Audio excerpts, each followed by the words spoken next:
Okay, hi, it's so nice to meet you. I'm very excited. This show had me laughing out loud, like literally. I was a little worried because I don't know much about basketball or anything at all, but I do know a little about being an only sister, the only daughter, the middle child, and being raised between men. Okay. That is very good. That makes us very happy to hear Yes. that, because we wanted to make sure that this was not a show that you have to know basketball, you have to be immersed in basketball to get. We wanted to make sure that people who are sitting down to watch your show, there's a lot of different things that they could pull from that. 100%. I mean, I did see myself in Kate a lot.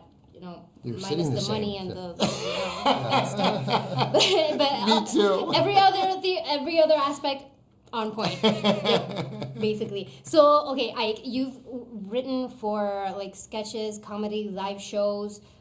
How is it different when you write for these comedy shows or sketches, and you usually get like the instant feedback, but then you're writing for a show and you have to wait until February 27th? Yes. What do you do? Like, are you patiently like waiting? Well, I hope people like it. Well, I mean, that's definitely part of it. There's always the hope that people will connect with it. But, you know, Dave and Mindy and I have written together for a long time, and I trust our taste even when it's wrong.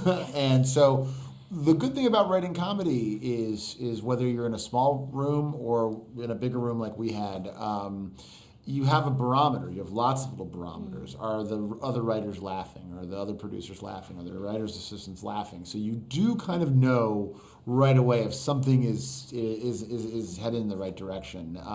But then there's a whole other thing. If people don't laugh at home, then you're in trouble. It's nice to know people laugh at work. You have to make them laugh at home too. That's the trick. But there are a lot of check marks along the way. There's the writer's room. Where does it get a good reaction? Then you're on set. The rehearsal goes well. Okay, this is feeling funny.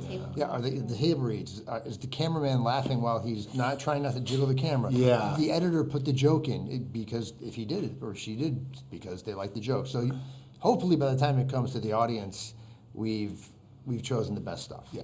And both of you have worked like this transition from network and having commercials and going on a weekly show and now streaming where we get the 10 episodes at once. Yep.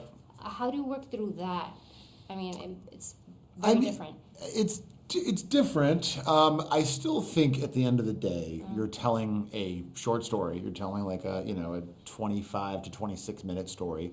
So even though on network TV there's some things you couldn't say or you had certain moments that you had to break on, I think at the end of the day it's all about who are the characters, are they interesting, are they vibrant, and is this story we're telling in 25 minutes, is it interesting, is it exciting? And so even though there's like little modular changes in between all those things, to me it's always about, do we have good characters, and is this one story we're telling right now good?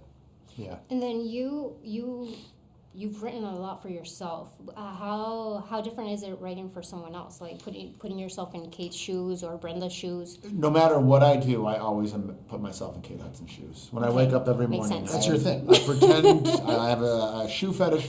No, I loved writing for Mindy on the Mindy Project, and I love writing for Chris Messina on the Mindy Project. I love writing for other people. I really do, and I do think it helps to kind of put it in their voice. So I basically, when we're writing, I will just imitate the person we are writing for, and that actually helps. Yeah. So, And then Jeannie and Linda, how involved were they? Were they like, go for it, make it as funny as possible, or were they worried at all on the business side of it? They are the nicest, most generous people you could possibly imagine. Yeah. They wanted to give us as many stories as we could write down. They said, go for it. They opened full access to the practice facility, to the stadium, to their stories. Jordan Rambis. Their son, Jordan Rambis, Constantly Linda's son. should come and- Jordan's yeah. also a producer. They're such comedy lovers.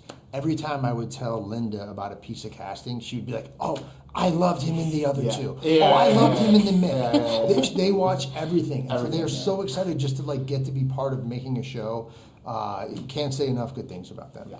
Oh, thank you so much. They're wrapping me up. Okay. But the show is amazing. I'm anxiously waiting for season 2. Oh, Has Ted emailed yet? we have a call to take. Let us know, please. Let us know right away. Thank you so much. So great.